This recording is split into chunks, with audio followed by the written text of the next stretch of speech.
Baik, sekarang kita ke prinsip Aufbau. Jadi ada beberapa aturan yang harus diikuti ketika melakukan konfigurasi elektron ya. Ada 3 di sini yang harus kita ikuti. Yang pertama ada namanya prinsip Aufbau atau membangun.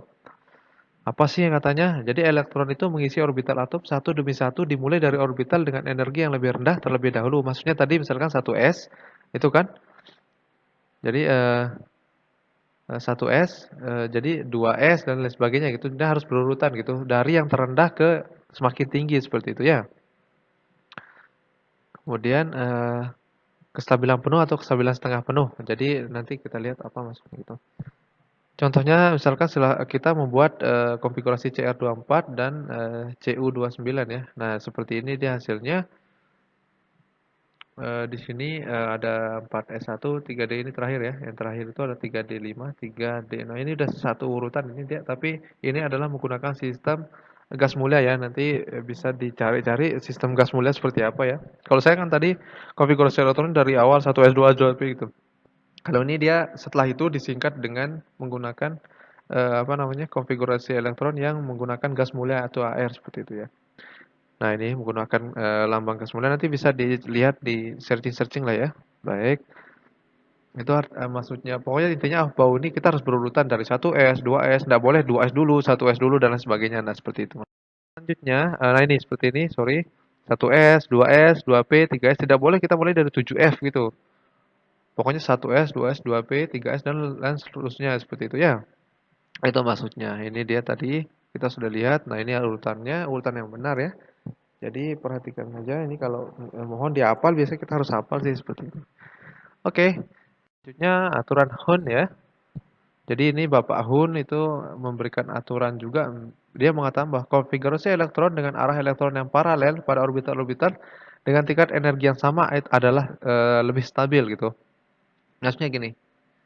Nah, seperti ini. Maksudnya itu adalah jadi dia harus melewati dulu apa namanya? Sorry, sorry. Kita lihat contohnya saja ya. Saya agak susah juga menjelaskannya. Nah, misalkan kita punya C tadi ya. Ini C ini yang kita tadi ini sorry yang di atas ini adalah C, itu adalah elektronnya ada 6 ya. Ada 6. Nah, jadi kalau kita buat 1s, kita konfigurasi berarti apa namanya? Orbital itu 1s, 2s, 2p gitu ya dan lain sebagainya. Nah, 1s itu kan apa namanya? Orbitalnya kan 1 gitu ya. Kemudian 2s itu orbitalnya ada 1 juga. Kemudian 2p itu kan ada 3, 1, 2, 3. Nah, kita buat seperti ini dulu. Kemudian mari kita isi dulu. Dia diisi 1 tadi 2. Nah, jadi harus penuh dulu yang 1 orbital ya, baru pindah ke orbital lain. Ini 3 hadap bawah, 4 gitu ya. Kemudian tinggal 2 berarti dia hadap atas dulu. Nah, begitu. Itu maksudnya. Jadi dia harusnya hadap atas dulu baru dia mulai ke bawah itu maksudnya aturan Hund itu ya. Misalkan dia seperti ini, kita punya misalkan 1, 2, nah boleh seperti ini. 3, 4. Nah, misalkan kita punya atom yang lain ini. Tidak boleh seperti itu. Jadi harus paralel dulu, harus berdiri semua, baru mulai dari awal. Ini salah ya. Oke. Ini salah. Yang benar itu adalah seperti ini. Kita harus mengisinya seperti ini. Kita isi 1 dulu, kemudian 2, 3. Mulai ke bawah. Nah, dari awal, kemudian terus ke bawah, dan ke bawah itu namanya paralel ya. Jadi dia atas dulu semuanya, baru kalau ada lebih kita mulai dari awal tadi tapi ke bawah. Elektronnya ada bawah, spinnya minus ya, minus setengah tadi dan seterusnya seperti itu aturan Hund seperti itu. Oke. Aturan ketiga itu prinsip larangan Pauli. Prinsip larangan Pauli itu mengatakan bahwa dua buah elektron tidak mungkin memiliki 4 bilangan kuantum yang sama keempat-empatnya. Apa maksudnya itu? Jadi pasti walaupun orbital elektron dalam satu orbital itu mesti apa namanya konfigurasi elektronnya pasti berbeda gitu, tidak akan sama seperti itu dimanapun ya. Kenapa? Seperti contohnya He ya, kita lihat di sini He, He kan gini ya, He itu kan ada dua apa namanya, dua elektronnya dua. Kalau kita isi seperti ini, Misalkan kita ambil contoh 3 contoh ya, contoh perbedaan cara mengisi gitu ya, mengisi orbital. Contohnya, nah ini apa begini? Kalau seperti ini, kalau seperti ini bagaimana? Kalau seperti ini bagaimana? Oke, kita lihat satu-satu. Kalau misalkan yang pertama ini kita lihat, nah kita lihat konfigurasi yang ke atas pertama ini adalah n-nya sama 1 karena S ya. S itu kan n-nya sama dengan 1, kemudian L sama dengan 0. L-nya itu N1 tapi R sama dengan 0 kan. Kemudian M-nya 0 karena S1 S tadi. Kemudian spin-nya karena ada batas berarti plus setengah gitu. Sekarang kita ambil yang kedua ini, yang ke sampingnya. Nah, gitu. N-nya adalah 1, tentu sama karena S, L-nya dengan 0 karena N-nya sama-sama 1 tadi, M-nya juga pasti 0 karena dia orbitalnya cuma 1.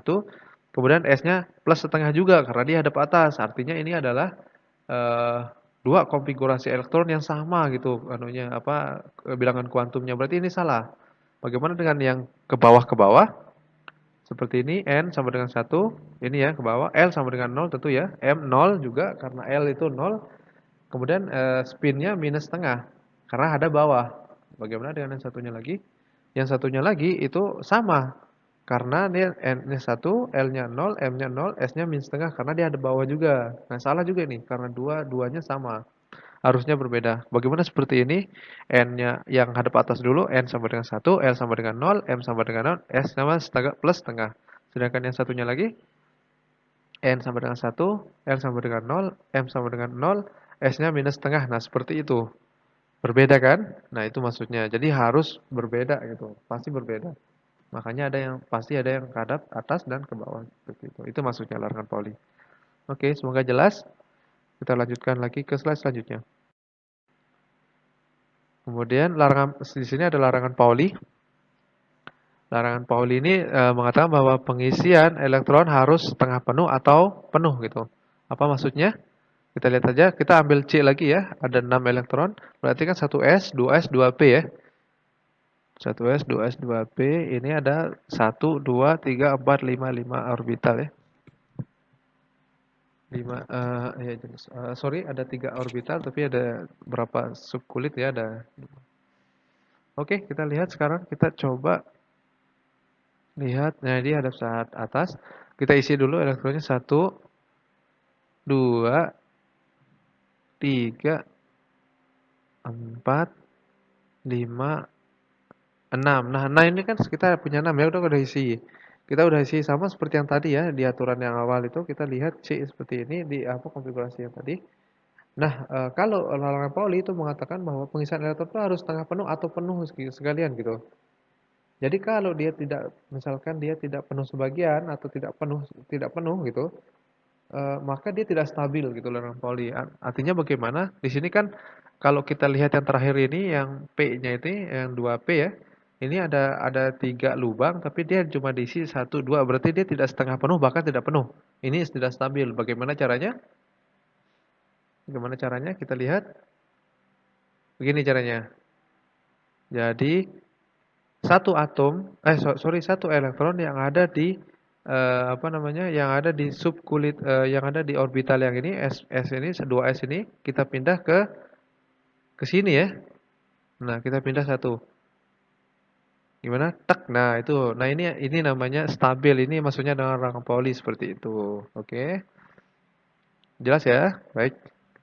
Kita sudah lihat beberapa aturan ya untuk konfigurasi elektron, maka kita akan beralih ke yang lain ya. Ini konfigurasi elektron. Nah, ini ya sorry ini terakhir ya untuk aturan tadi konfigurasi elektron dan tabel berikut. Jadi ini anunya hubungannya gitu.